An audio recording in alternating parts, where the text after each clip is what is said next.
ثم ساق المصنف حديثا عظيما في الصحيحين عن المغيرة رضي الله عنه، المغيرة بن شعبة رضي الله عنه قال سعد بن عبادة رضي الله عنه: لو رأيت رجلا مع امرأتي لضربته بالسيف غير مصفح. هذا من شدة غيرته، لأنه جاء في الحديث: أرأيت يا رسول الله لو أنني وجدت رجلا على امرأتي أكنت أرجئه حتى آتي بالشهود؟ فقال النبي صلى الله عليه وسلم: نعم. فقال: لا والذي بعثك بالحق نبيا. يعني يقول: لو وجدت رجلا على امرأتي أنتظر وأخرج وآتي بالشهود حتى يعني تقوم حجتي. فقال النبي صلى الله عليه وسلم: نعم.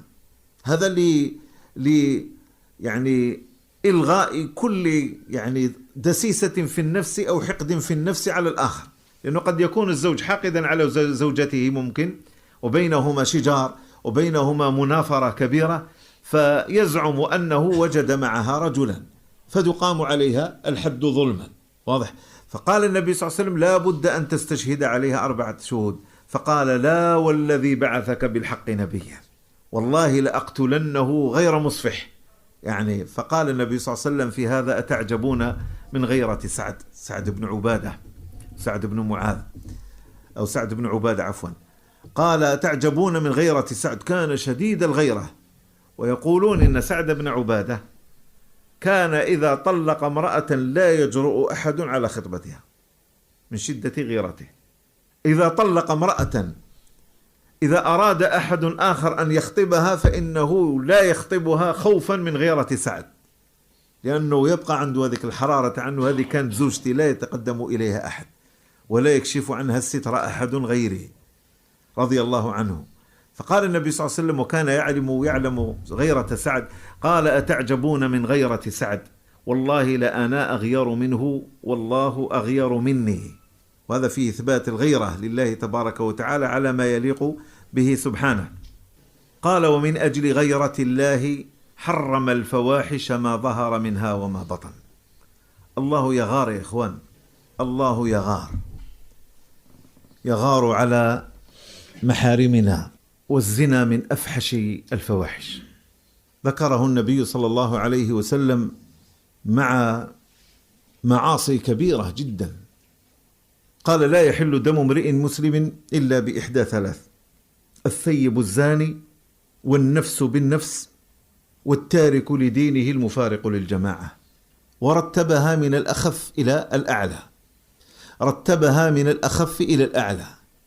فالثيب الزاني وقع في الزنا، والزنا من أفحش الفواحش، بل جرمه عظيم، بل فشوه من أكبر علامات قرب الساعة.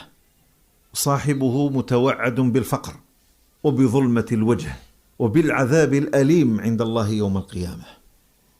وجاء حد الزاني الثيب في صورة بشعة، وهو أن الزاني الثيب يحفر له حفرة ويدخل فيها ويجتمع عليه الناس ويضربونه بالحجارة إلى أن يموت، لا يتركونه إلى أن يموت، ولو يبقى يوما كاملا وهو يتحمل يضربونه بالحجارة، يجمعون حجارة كبيرة ويضربونه إلى أن يموت، تشبيها لفعله بفعل قوم لوط. فإن قوم لوط أرسل الله عز وجل عليهم الحجارة من السماء، وفعل قوم لوط أشنع ما يكون، لأن الزنا شنيع يا إخوان.